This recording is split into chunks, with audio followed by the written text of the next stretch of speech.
Welcome to your Daily Dose. My name is Robert. You recognize this lady by now. This is my pal Kim from Redding, California. We've done some good stuff together in our work for Parkinson's, and it's nice to see you again. Thank you. You too. You were worried about me asking, "What do you want to talk about, Kim?" So you had a good jumping off point, and I have heard this phrase. We know the old one, as you mentioned. If you met one person with Parkinson's, you met one person. That's and still valid. But this one was, I have Parkinson's, but Parkinson's doesn't have me. I hear immediately agency. Hey, it's my dog. Yeah, it wasn't mine. It wasn't mine. We were so worried about your dog doing. I know. I I hear, know. I love I it. have a dog. The dog doesn't have me. I love this. So I hear agency in that. What do you hear? Why are you attracted to that? I have Parkinson's. Parkinson's doesn't have me. Well, I get a lot of phone calls, from people that want to connect with the Parkinson's group or just get more information. And I always get oh, I've got Parkinson's. I want to know all there is to know about it. What's going to happen to me and all of that. And I said, Parkinson's per se is not going to take you out. You have to go forward and Right. have a life. You and I've talked about, my group goes out on social events and nobody there at the event knows that anybody has Parkinson's. Right. And recently, a woman called me, newly diagnosed, probably a couple of months ago, and she was just freaking out, absolutely freaking out. And she was concerned. She wanted to know what's going to happen to her. And I said, this per se isn't going to take you out. Complications to fall, aspiration, pneumonia, those are the biggies. And she goes, I'm not afraid of dying. I'm afraid of what's going to happen while I'm living.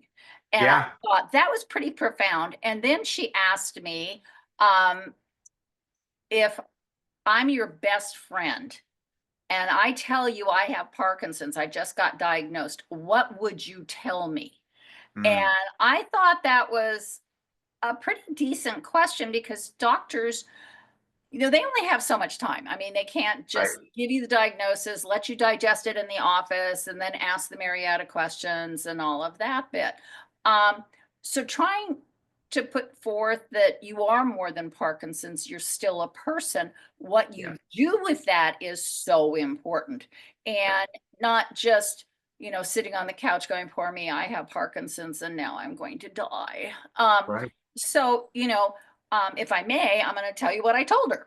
Um, Go. go for it. And I tell this to a lot of people. I said, first off, you need the right diagnosis. You need, it can't be a side effect of your medications or this, that, or the next thing. You need to be on the right medications, meaning not that the doctor's mismanaging your medications, but being aware of when things change and talking to your physician about my medication isn't working. Is this the right medication? Having the right doctor, not necessarily being a neurologist, but somebody you can communicate with. Like, I respect you, you respect me, we can have a good dialogue, we can agree to disagree. Because if you don't respect that person, you're not going to do anything they say anyway. And Well, that happens. Go ahead. let me jump in there real quickly just to say that, when you talk about this, kind of going back to the agency about taking, control of the illness in as much as you can, having the best influence you can, Yeah. right? It's going to do some things. That relationship is so important because if you just sit back and go, doctor, heal me, I'll do whatever you say, the doctor's just going to go by Hoyle. They can't do with you if you won't give to them. That back and forth you mentioned is super important. So thank you for that. I just want to highlight that. It really is. And also if, for example, I'm a nurse, I take Robert's blood pressure and I tell the doctor says, Robert, you need to take these pills. But Robert isn't convinced that he has it. He Right. isn't convinced the pills, a little bit more explanation needs to be. And that's what a good relationship looks like. Yeah. With Parkinson's, I always like to add in you need to have good physical therapy and good exercise. Physical therapy being different than exercise. Yep. And getting into a speech program because those are the biggies, those two things.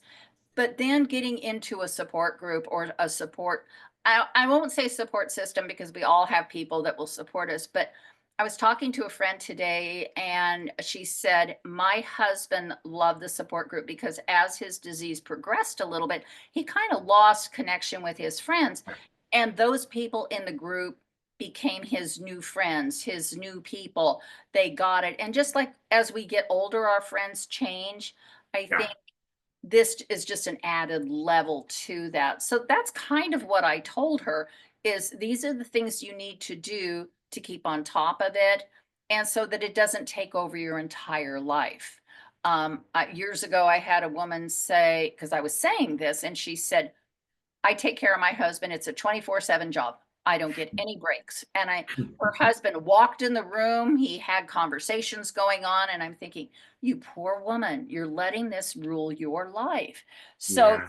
yeah, you're doing this laughter thing going on because laughter's the best medicine. So, and you see that probably with your dad, don't you? Hugely. I think laughter and you know what I really we framed this week in our Jam for Joys. It was the theme. We theme all of our improv classes absurdity. That absurdity is this wonderful form of comedy that basically goes to anything we've overinflated with fear, with anxiety, with what ignorance, and we poke fun at it, and the air that comes out, that's the laughter. And yeah, the great ones like Monty Python, like what Adam Sandler I mentioned him doing, or Pee Wee or others, who just take a situation and blow it up to where we go, oh my God, and we see the emotional truth of it, and we also, we get to laugh, and all of a sudden we feel better. We go, okay, yeah, that's right, and so you're right, it's so true. Goodness. Well, that's our 5 minutes plus, my dear. Can you believe how quickly that went? It did. It went well. I always enjoy this because it makes me think a little bit bigger picture. Um, Ah, yeah. So, it's kind good. of like, what am I going to do the next group or what am I going to do here, there, and the next thing? But this is a little different. This is, what would the spectrum of everybody or anybody is listening to, where would they get that value? And I appreciate you letting me do this with you. I really do. Um, Always, yeah. always. I mean, I know we go months at a time, but anytime, reach out. I hope I see you for this deal here on Oh, October that'd be 3rd. fun. Yeah. I'm going to And try to make either it. Try to way, make it. Try to that's make it. right. Well, let's just stay in touch. It's great to see you, Kim. Okay. Take care. Thanks, Robert. Bye, Bye bye. guys.